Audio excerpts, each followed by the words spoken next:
Le député Ada André Ressimbe a été désigné ce matin président de la commission de mise en accusation devant la Haute Cour de justice. Depuis la création de cette commission en 2018, 14 dossiers ont été reçus et restés en suspens à l'Assemblée nationale pendant toute la durée du mandat des précédents députés. 82% des centres de santé de base à Madagascar sont dysfonctionnels, a révélé le dernier rapport public de la Cour des comptes. Les CSP du pays sont ainsi confrontés à de multiples contraintes, un manque de personnel, des conditions de logement précaires, des rémunérations insuffisantes, une alimentation électrique limitée et un équipement déficient. De l'actualité internationale, le président américain Joe Biden est finalement revenu sur sa parole en graciant dimanche, à quelques semaines de son départ de la Maison-Blanche, son fils Hunter, qui attendait de connaître sa peine dans des affaires de détention illégale d'armes à feu et de fraude fiscale.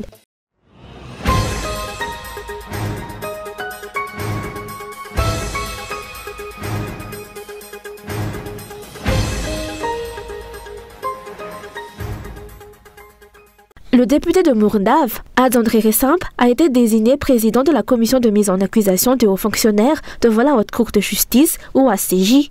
À l'instar de ses prédécesseurs, le nouveau président s'est engagé à examiner tous les dossiers soumis à la commission.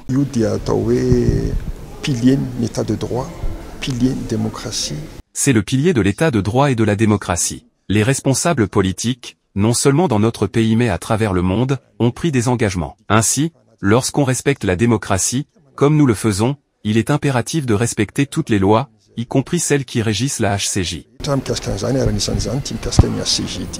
Seuls 19 députés, soit un nombre inférieur au quorum requis de 25, ont participé au vote à Timazaz aujourd'hui pour désigner les membres de cette commission. Il convient de rappeler que depuis sa création en 2018, 14 dossiers ont été reçus et restés en suspens à l'Assemblée nationale pendant toute la durée du mandat des précédents députés. Le sort de ces dossiers dépendra désormais du fonctionnement de cette nouvelle commission, selon une représentante de l'Assemblée nationale à la Haute Cour de justice élue ce matin. Le processus commence par la commission de mise en accusation. Une fois le dossier adopté par cette commission, les membres de la Haute Cour de justice n'ont d'autre choix que de juger l'affaire conformément à la loi. Les observateurs se demandent s'il ne faudrait pas envisager une réforme de ce système où les députés sont les seuls habilités à engager des poursuites contre les hautes autorités et c'est après quoi la Haute Cour de justice est saisie. Étant donné que certains députés sont également membres de la Haute Cour de justice, on peut se demander si ce dispositif est réellement efficace. Ne serait-il pas judicieux de supprimer cette institution qui semble ne pas avoir donné les résultats escomptés ? Quel est réellement son rôle si aucun des 14 dossiers transmis à l'Assemblée nationale n'a été traité ? «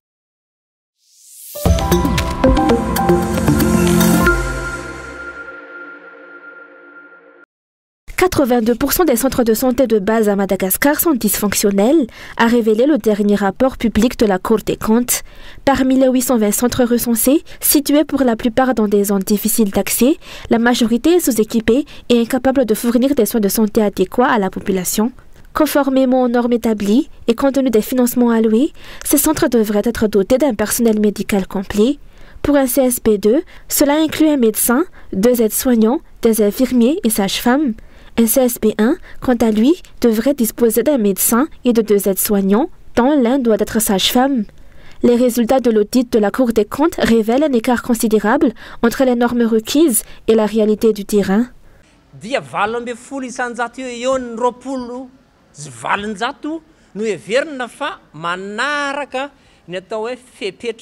Seulement 18% des centres de santé de base, sur environ 820, répondent aux normes établies par le ministère de la Santé. Les autres restent largement déficients. Par exemple, certains CSB fonctionnent sans médecin ni personnel paramédical. Pour certains, s'il y a du personnel, il s'agit souvent de bénévoles, ce qui contrevient aux dispositions du décret du ministère de la Santé.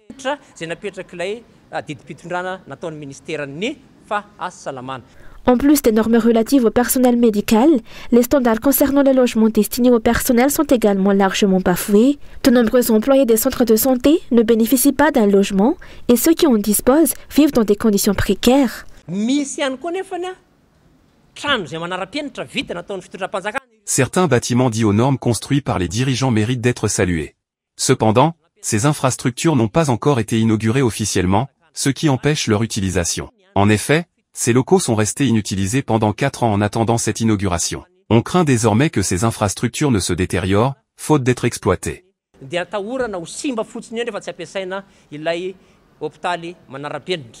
Selon le rapport de la Cour des comptes, seuls 21,33% des agents de santé perçoivent une indemnité d'éloignement mensuelle. Parmi les 10 CSB visités, 7 ne disposent ni d'électricité ni de panneaux solaires. C'est notamment le cas du CSB de Vudzarasen, situé dans la commune d'Anusbe Chimluaran, district d'Anjamasen, région d'Analamang, où les agents doivent utiliser des lampes torches et des bougies à leurs frais. De manière générale, 60% des CSB, soit 90 sur les 160 enquêtés, ne bénéficient pas d'un accès adéquat à l'électricité. En résumé, les CSB du pays sont ainsi confrontés à de multiples contraintes, un manque de personnel, des conditions de logement précaires, des rémunérations insuffisantes, une alimentation électrique limitée et un équipement déficient. La Cour des comptes a réclamé que ces problèmes soient résolus. La santé en tant que bien essentiel pour la population et le développement du pays ne doit pas être négligée.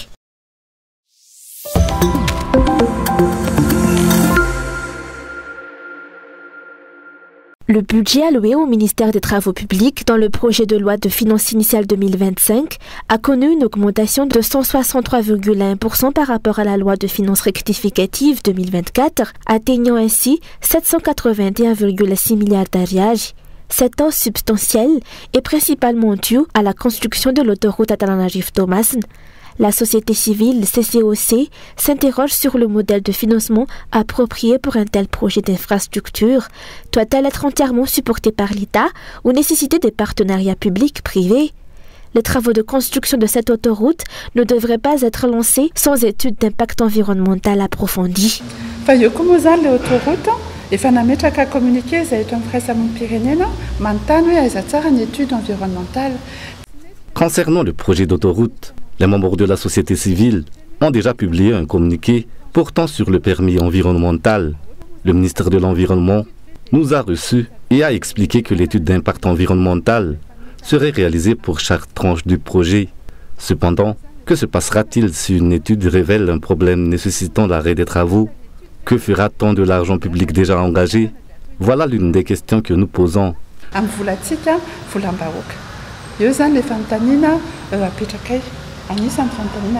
Les Malgaches continuent de subir les conséquences d'une mauvaise priorisation dans l'allocation des fonds publics. En effet, si le budget alloué à l'éducation nationale représente environ 2,6%, celui consacré à la santé publique ne s'élève qu'à environ 1,7% du budget total. Une attention particulière pour ces priorités était attendue des députés qui ont adopté cette loi des finances.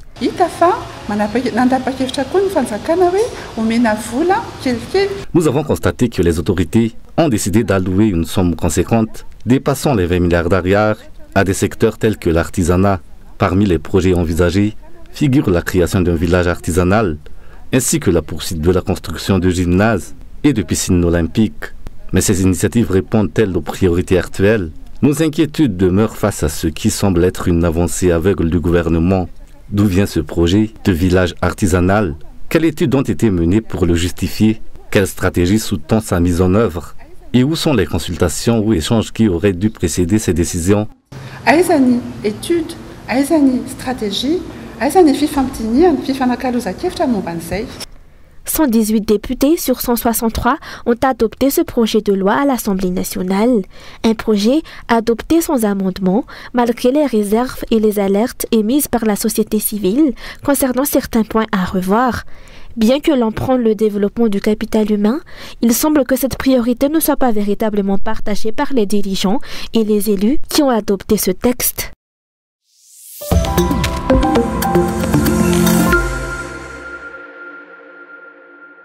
Il est illusoire d'espérer atteindre l'autosuffisance alimentaire, surtout en ce qui concerne le riz, tant que les politiques des dirigeants ne seront pas repensées. En effet, bien que les autorités affirment vouloir développer les surfaces cultivées et soutenir les agriculteurs, la réalité est bien différente. De vastes étendues de rizières sont sacrifiées pour de grands projets d'infrastructures, comme le projet d'autoroute, où des milliers de rizières ont été remblayées, sans compter celles qui seront également affectées par le projet du lac Arrive. Par ailleurs, les prix des engrais du type NPK ont considérablement augmenté, atteignant actuellement entre 5 000 et 6 000 $ le kilo. Les agriculteurs, qui n'ont pas d'autres alternatives, sont contraints de continuer à utiliser ces engrais qui représentent environ 30% de la production agricole. Face à toutes ces réalités, les décisions des dirigeants semblent contredire leurs objectifs déclarés, ce qui suscite des interrogations parmi les techniciens du secteur. Nous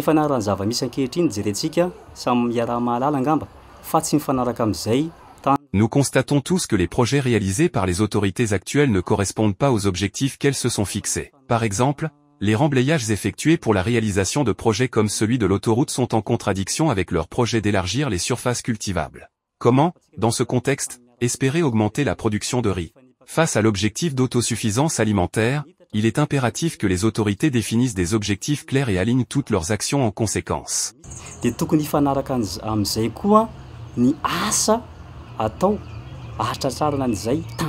Par ailleurs, les experts agricoles ont souligné que le riz hybride promu par les autorités n'est pas adapté aux conditions pédoclimatiques de Madagascar. Une dépendance accrue envers les importations serait inévitable si le pays privilégie cette variété, ce qui entraînerait une augmentation des besoins. Le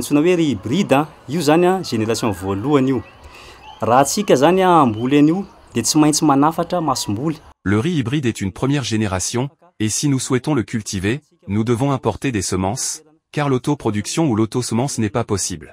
Cela nous rendra dépendants des importations de semences. Pourtant, nous avons des centres de recherche agricoles locaux, comme le FOFIFA, qui produisent des semences améliorées adaptées au climat de Madagascar et qui offrent des résultats significatifs. À mon avis, pourquoi ne pas tirer parti et améliorer les résultats des recherches locales? Cela pourrait non seulement d'améliorer nos rendements mais aussi créer des emplois pour nos experts locaux. Au-delà des difficultés multiples rencontrées par les agriculteurs, il est urgent de réhabiliter les anciennes infrastructures d'irrigation avant de compléter ce dispositif par de nouvelles infrastructures. Cela permettrait d'augmenter la production agricole et de contribuer à l'objectif d'autosuffisance alimentaire. Il est également indispensable de renforcer les effectifs de techniciens agricoles au milieu rural afin d'accompagner les producteurs dans l'amélioration de leurs pratiques.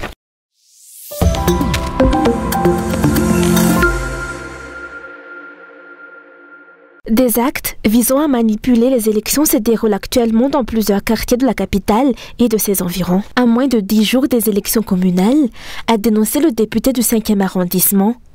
Selon ses déclarations, des collectes de cartes d'identité nationale sont organisées dans les quartiers généraux d'un parti politique en particulier et au niveau des Fuktani.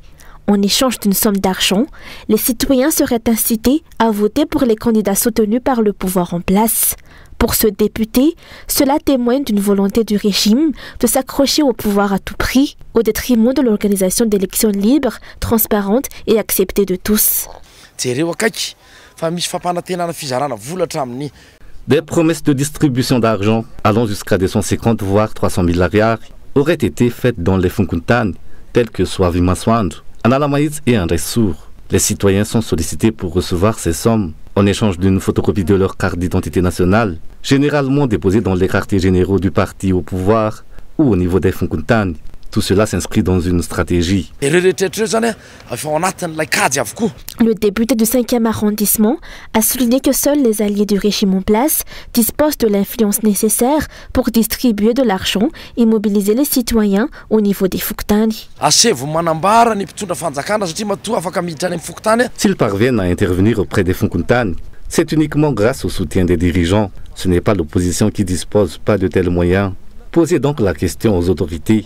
Pourquoi organisent-elles des rassemblements de citoyens au sein des Fukuntan? Nous avons dépêché des journalistes sur place pour interroger les citoyens. Ceux-ci ont rapporté qu'on leur aurait promis jusqu'à 300 000 $ en échange de leur signature dans un registre. La CENI va-t-elle continuer à ne pas assumer ses responsabilités face à ces pratiques illégales? Telle est la question qui se pose. L'achat de voix et les fraudes électorales qui se sont déjà produites lors des précédentes élections présidentielles et législatives se répètent à l'approche des élections communales.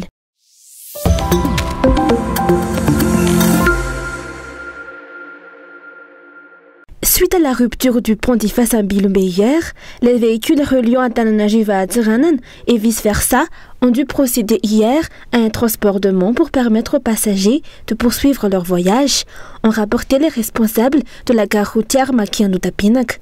Un passage à guet provisoire a été aménagé aujourd'hui à Ifas et à Bilumbe pour pallier à cette situation.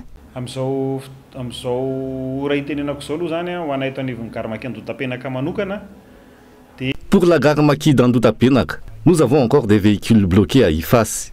La moitié du nouveau passage mis en place pour pallier la coupure du pont a été emporté par les eaux. C'est entre Ambanze et Ambilbe. Hier, des transbordements ont donc été organisés pour les passagers avec des véhicules en provenance de Diego et de Tana.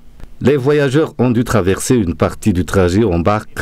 C'est pourquoi il est conseillé à chacun de n'emporter que des bagages adaptés au transbordement.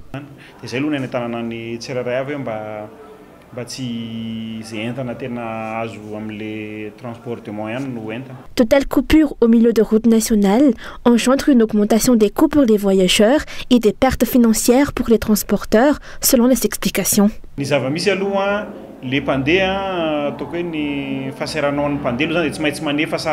Les passagers doivent s'acquitter de frais supplémentaires pour le trajet en barque ou en vedette. De plus, le temps d'attente augmente, entraînant des dépenses supplémentaires en nourriture pour les voyageurs.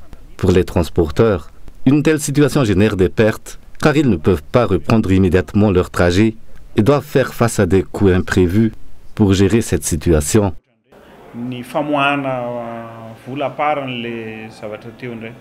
Rappelons que le cyclone Kamani avait déjà endommagé le pont d'Ifas, ce qui a nécessité une déviation. C'est donc cette dernière qui vient d'être également endommagée par les récentes inondations, ce qui a coupé la route nationale 6.